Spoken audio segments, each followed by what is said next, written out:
মৰমৰ ছাত্ৰ-ছাত্ৰীসকল, তোমালোকলৈ আজি নতুন ভিডিঅ' এটা লৈ আহিছোঁ, নতুন বিষয় এটা লৈ। ইয়াৰ আগৰ ভিডিঅ'ত তোমালোকলৈ তোমাৰ জীৱনৰ লক্ষ্য এই ৰচনাখন দিয়া হৈছিলে। দশমান শ্ৰেণীৰ কাৰণে মষ্ট ইম্পৰ্টেণ্ট। আজি আকৌ নতুন এখন ৰচনা লৈ আহিছোঁ, তোমাৰ প্ৰিয় সাহিত্যিক।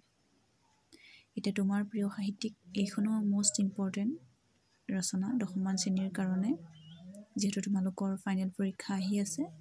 আহাচোন ৰচনাখন আমি চাওঁ।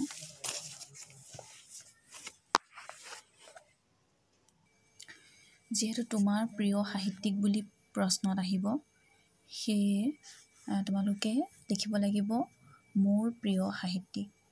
তোমালোকে যিটো নাম হেডিংটো ভালদৰে লিখিব লাগিব, লিখি ল'ব লাগিব, তেতিয়া তোমালোকৰ ৰচনাখন আৰম্ভণিটো ভাল হ'ব। এতিয়া চোৱা, আৰম্ভণি আমি যদি পইণ্টত লিখোঁ তেনেহ'লে বেছি সুবিধা হয়। সেইকাৰণে মই পইণ্টত লিখি দেখাবলৈ চেষ্টা কৰিছোঁ। যদি কিবা ভুল-ভ্ৰান্তি পোৱা তেনেহ'লে তোমালোকে শুধৰাই ল'বা বুলি আশা ৰাখিছোঁ। আৰম্ভণি চোৱা, অসমীয়া সাহিত্যৰ এজন পঢ়ুৱৈ হিচাপে মই ভালপোৱা সাহিত্যিকৰ তালিকাত ভালেকেইজন বিশিষ্ট সাহিত্যিক আছে।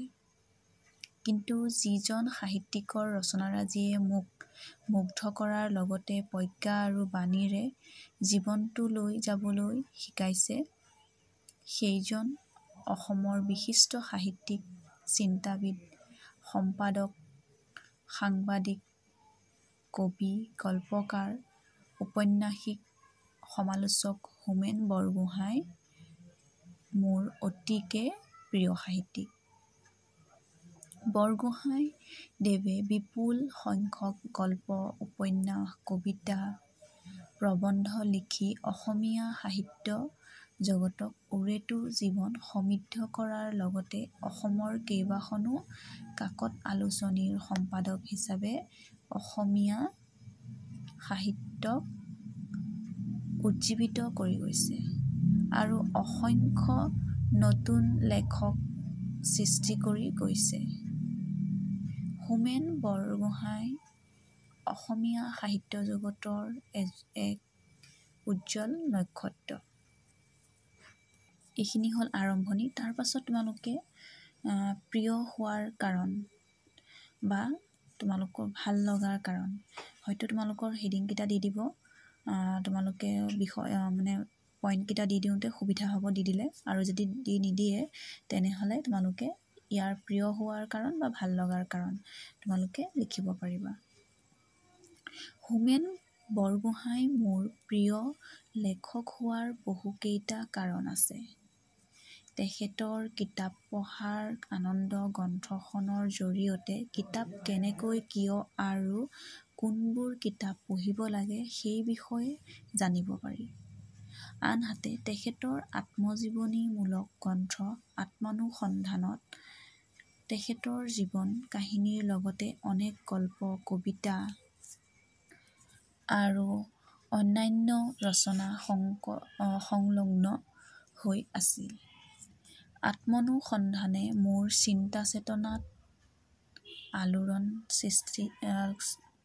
তুলি জীৱন আৰু জগত সম্পৰ্কে নতুনকৈ ভাবিবলৈ শিকালে।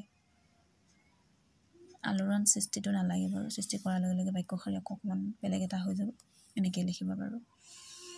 জন্ম আৰু শিক্ষা, সেইখিনি প্ৰিয় হোৱাৰ কাৰণ, তাৰমানে কি কাৰণে প্ৰিয় হ'ল।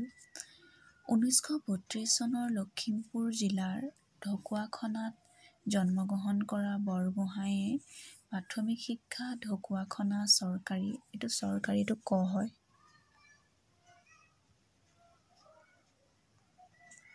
চৰকাৰী মজলীয়া বিদ্যালয়ত আৰু পৰৱৰ্তী সময়ত ডিব্ৰুগড়ত সমাপ্ত কৰাৰ পিছত গুৱাহাটীৰ কটন কলেজত উচ্চ শিক্ষা গ্ৰহণ কৰিছিল। কটন কলেজৰ পৰা ইংৰাজী বিষয়ত সন্মানসহ স্নাতক ডিগ্ৰী লাভ কৰাৰ পিছত তেখেতে অসম লোক সেৱা আয়োগৰ পৰীক্ষাত উত্তীৰ্ণ হৈ ৰাজহ চক্ৰ বিষয়া হিচাপে কাৰ্যনিৰ্বাহ কৰে।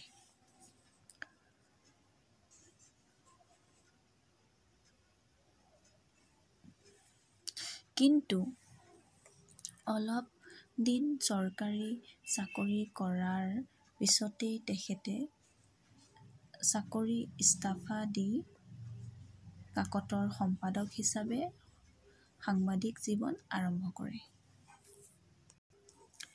এইখিনি আছিলে জন্ম আৰু শিক্ষাৰ কথা।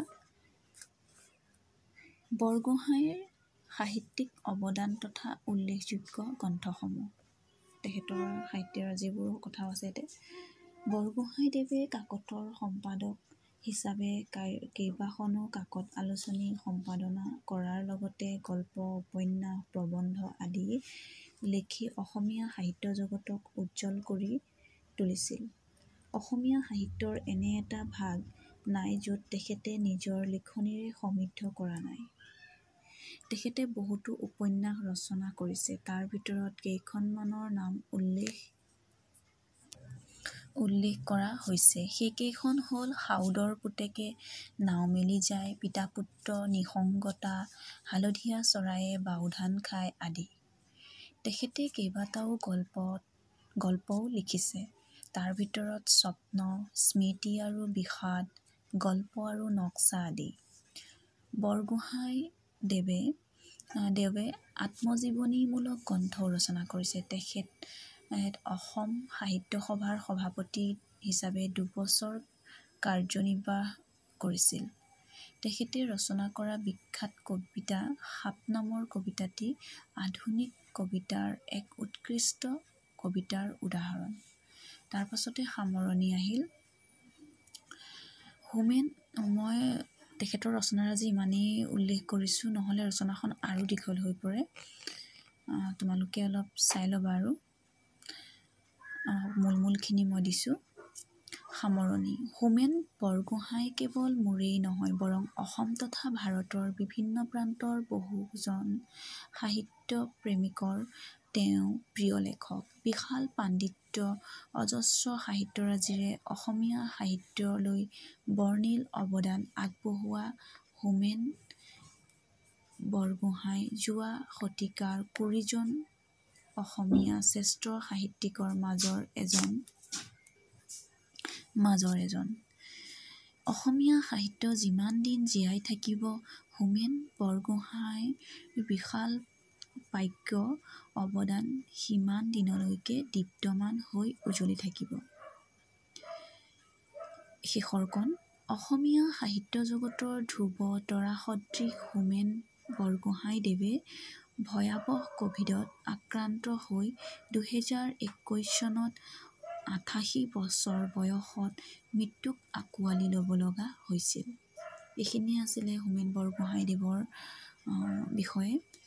তোমালোকৰ হয়তো প্ৰিয় সাহিত্যিক আৰু বেলেগো হ'ব পাৰে, তোমালোকে লিখিব পাৰিবা। মই হোমেন বৰগোহাঁইদেৱৰ কথাই তোমালোকলৈ আগবঢ়ালোঁ। যদিহে কিবা ইয়াত খুটি নাটি পোৱা তোমালোকে শুধৰাই ল'বা। আজিলৈ ইমানতে সামৰিছোঁ। ধন্যবাদ।